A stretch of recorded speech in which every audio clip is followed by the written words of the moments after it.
إن الحمد لله نحمده ونستعينه ونستغفره ونستهديه ونعوذ بالله من شرور أنفسنا ومن سيئات أعمالنا من يهد الله فهو المهتد ومن يضلل فلن تجد له وليا مرشدا أشهد أن لا إله إلا الله وحده لا شريك له وأشهد أن محمدا عبده ورسوله أدى الأمانة ونصح الأمة وجاهد في الله حتى أتاه اليقين صلوات الله وسلامه عليه وعلى آله وصحبه ومن تبعهم بإحسان إلى يوم الدين أما بعد فيا عباد الله أوصيكم ونفسي بتقوى الله فقد أمر الله سبحانه وتعالى في كتابه العزيز يا أيها الذين آمنوا اتقوا الله حق تقاته ولا تموتن إلا وأنتم مسلمون. Tunay ng papuri ay para kay Allah subhanahu wa ta'ala. Sa Kanya tayo nagpupuri, nagpapasalamat, humihingi ng tulong. Sa Kanya tayo humihingi ng tawad sa ating mga kasalanan at sa Kanya tayo humihingi ng gabay. Nagpapakupkop tayo kay Allah subhanahu wa ta'ala laban sa kasamaan ng ating mga sarili at masamang dulot ng ating mga gawa. Sino mang kanyang gabayan ay ito ang tunay na nagabayan. At sino mang kanyang iligaw ay wala kayong matatagpuan na sino man na magiging kakampi nito upang ito ay magabayan. Ako'y sumasaksi na walang Diyos na marapat sambahin, liban kay Allah, ang nag-iisa at walang katambal. At si Propeta Muhammad sallallahu alaihi wasallam ay kanyang alipin at sugo. Ang pagpapala at biyaya ni Allah ay sumakanya, sa kanyang pamilya, mga kasamahan at tagasunod hanggang sa araw ng paghuhukom. Si Propeta Muhammad sallallahu alaihi wasallam natupad sa kanyang tungkulin, nangaral sa kanyang ummah at nakibaka sa landas ni Allah hanggang sa kanyang kamatayan. Mga kapatid sa pananampalatayang Islam, pinapayuhan ko kayo gayun din ang aking sarili na katakutan si Allah dahil sinabi niya sa kanyang dakilang aklat, o mga nanampalataya, katakutan ninyo si Allah ng tunay na pagkatakot at huwag kayong mamamatay, liban na lamang na kayo ay mga Muslim. Mga kapatid sa pananampalatayang Islam, tunay ng Ramadan ng taon na ito ay lilipas na.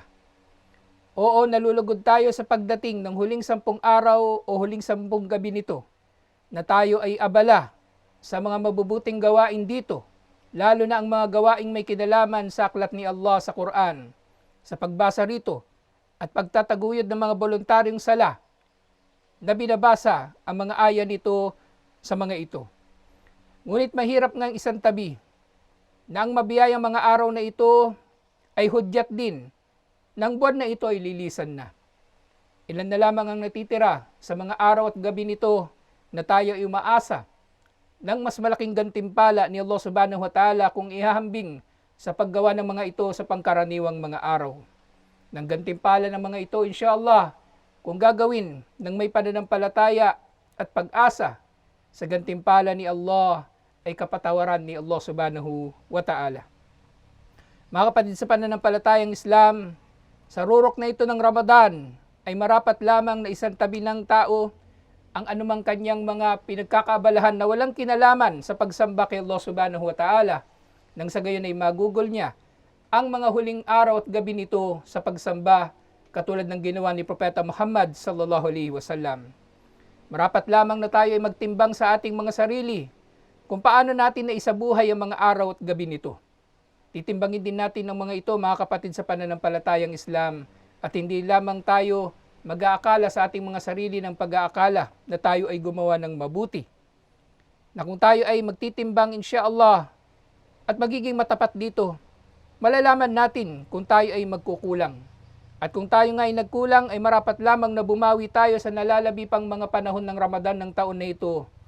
At gayon din, kung pakiramdam naman natin na tayo ay nakagawa ng sapat, ay huwag naman tayo magpapalinlang sa pakiramdam na tayo ay papasok na sa paraiso at magre-relax na at hindi na magsisikap. Bagkus, marapat lamang na tayo ay magdagdag pa rin ng pagsamba dahil tunay na marapat na gawin natin ito. Dahil ang katotohanan, gugulin man natin ang ating buong buhay sa pagsamba kay Allah, ay maaring hindi natin ito may bibigay kay Allah bilang panukli sa lahat ng biyaya ni Allah sa atin at hindi magiging dahilan na tayo ay magiging karapat-dapat sa kanyang habag, kapatawaran pagliligtas sa impyerno, at pagpapapasok sa paraiso. Katulad ng sinabi ni Allah subhanahu wa ta'ala, wa in ta'uddu ni'matallahi la tuhsuha. Kung bibilangin ninyo ang mga biyaya ni Allah sa inyo, ay tunay na hindi ninyo ito mabibilang. Mga kapatid sa pananampalatayang Islam, marapat lamang na pagsumikapan ng tao ang nalalabi na mga araw at gabi ng buwan na ito, lalong-lalo na maaring ito ng huling Ramadan para sa atin. Ilan na ba ang mga dati nating mga kasama, mga dati nating mga kakilala, mga kapatid sa pananampalataya, na kasama pa nating nag-ayuno, nagdasal sa mga gabi ng Ramadan noon, pero hindi na natin sila kasama sa taon na ito ngayon. Kaya mga kapatid sa pananampalatayang Islam, marapat na tayo magsikap lamang sa mga natitirang mga bahagi ng Ramadan na ito.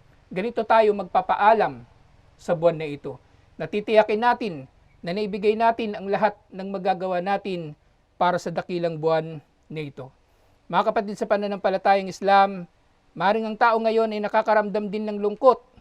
Pero ano ang saysay ng lungkot sa paglipas ng Ramadan kung ito naman ay hindi niya pinagsikapan o pinahalagahan?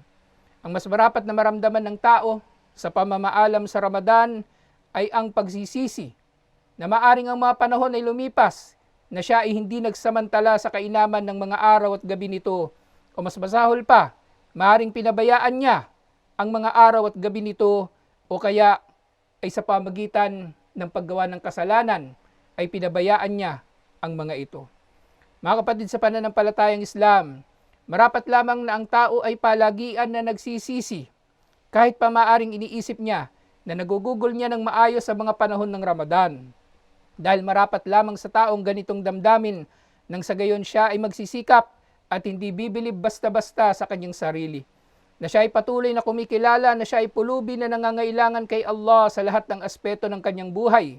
Na kung wala ang biyaya ni Allah, kung wala ang panustos ni Allah, kung wala ang gabay ni Allah, ay tunay ngang wala siyang kwenta, wala siyang saysay, kahit gaano pa kataas ang tingin niya sa kanyang sarili. Mga kapatid sa pananampalatayang Islam, marapat lamang ng tao ay makaramdam ng pagsisisi at gayon din ng paninisi sa kanyang sarili, dahil sa pamagitan lamang ng mga ito ay maitutuwid ng tao ang kanyang sarili, na siya ay kumikiling nga sa pagnanasa, o kaya ay nakakalimot, o kaya ay nagiging tamad, o kaya ay nagpapabaya. Kaya nga mga kapatid sa pananampalatayang Islam, sa paglipas ng mga gabi at araw ng buwan na ito na mabiyaya, ay marapat lamang tayong nananatiling nagtutuo sa ating mga sarili, katulad di sinabi ni Umar bin Khattab radhiyallahu anhu, hasibu anfusakum qabla an tuhasabu. Tuusin ninyo ang inyong mga sarili bago pa man kayo tuusin. Aqulu qawli hadha wastaghfirullaha li wa lakum wa lisairil muslimina min kulli dhanbin fastaghfiruhu innahu huwal ghafurur rahim. Alhamdulillahi wahdah wassalatu wassalamu ala man la nabiyya ba'da wa ba'd. Mga kapatid sa pananampalatayang Islam, kabilang sa may inam na damdamin ng tao tungkol kay Allah ay ang makilala natin ng mabubuting mga gawa natin ay dulot mismo ni Allah. Ito ay nagagawa natin hindi dahil sa kabutihan ng ating mga sarili, bagkus ay dahil sa pagtatakda ni Allah at pagbibigay niya sa atin ng kakayanan. At yun nga, ang mga ito ay nagagawa natin mula sa kabutihang loob ni Allah na dapat nating ipagpasalamat. Kaya nga, kabilang sa mga adhkar, mga pag-aalaala na itinuro sa atin ay ang pagsasabi palagi, Allahumma inna ala dhikrika wa syukrika wa husni ibadatik. O Allah, tulungan mo kami sa pag-aalaala sa iyo. Tulungan mo kami sa pagpapasalamat sa iyo at tulungan mo kami sa mahusay na pagsamba sa iyo. Nang mga ito, mga kapatid sa pananampalatayang Islam, ay hinihiling natin kay Allah dahil wala tayong lakas at kapangyarihan liban na lamang sa kung ano ang loloobin ni Allah. Lahat ng mabubuti nating nagagawa ay nagagawa natin sa kabutihang loob sa atin ni Allah. Hindi mula sa kabutihan ng ating mga sarili, at tanging si Allah ang magagantimpala ng mga ito at hindi ang ating mga sarili o ang kapwa natin tao. Gayon din mga kapatid sa pananampalatayang Islam, sa natitirang mga araw at gabi ng Ramadan ng taon na ito, alalahanin natin ang sinabi ni Propeta Muhammad sallallahu alaihi wasallam, Al-kisu man dana nafsahu wa amila lima ba'dal maut. Ang tunay na matalino ay yaong nagtutuos sa kanyang sarili at kumikilos para sa anumang pagkatapos ng kanyang kamatayan. Ibig sabihin ng kanyang kilos ay bilang paghahanda sa kanyang kamatayan, sa kanyang pagdating sa kabilang buhay na magsisimula sa kanyang kamatayan nga at pagkatapos ay sa kanyang pagtutuos sa araw ng paghuhukom na mula rito, maaring siya ipapasok sa impyerno o paraiso. Ito ang tunay na matalino, yaong nagtutuos sa kanyang sarili dahil ito ang makapagtatama sa kanyang sarili at madudulot ng kanyang sarili ay magsikap pa sa paggawa ng mabubuti at umiwas sa masasama. At ang kabaligtaran naman nito, wal ajizu, manit tabaan nafsahu hawahu, at ang bobo ay yaon namang sinunod ng kanyang sarili ang kanyang pagnanasa, watamanna alallah, at siya ay naghangad lamang ng mga pangarap, mga pinapangarap niya mula kay Allah na hindi naman niya pinagsusumikapan. Ang matalino ay yaong nagtutuos sa kanyang sarili at naghahanda sa anumang mangyayari pagkatapos ng kanyang kamatayan. At ang bobo ay ang sumusunod lamang ang kanyang sarili sa kanyang pagnanasa at nangangarap lamang ng kabutihan mula kay Allah, nangangarap ng gantimpala, nangangarap ng paraiso, pero hindi niya man ito sinisimulan sa pagsisikap at pagsasagawa. Ang mga huling araw nito ng Ramadan, mga kapatid sa pananampalatayang Islam, ay marapat lamang natin na samantalahin, insyaAllah, katulad ng kung paanong ang tao na nakakaalam na siya ay malapit ng mamatay ay naghahanda rin sa pamagitan ng pagpapainam ng kanyang mga gawain.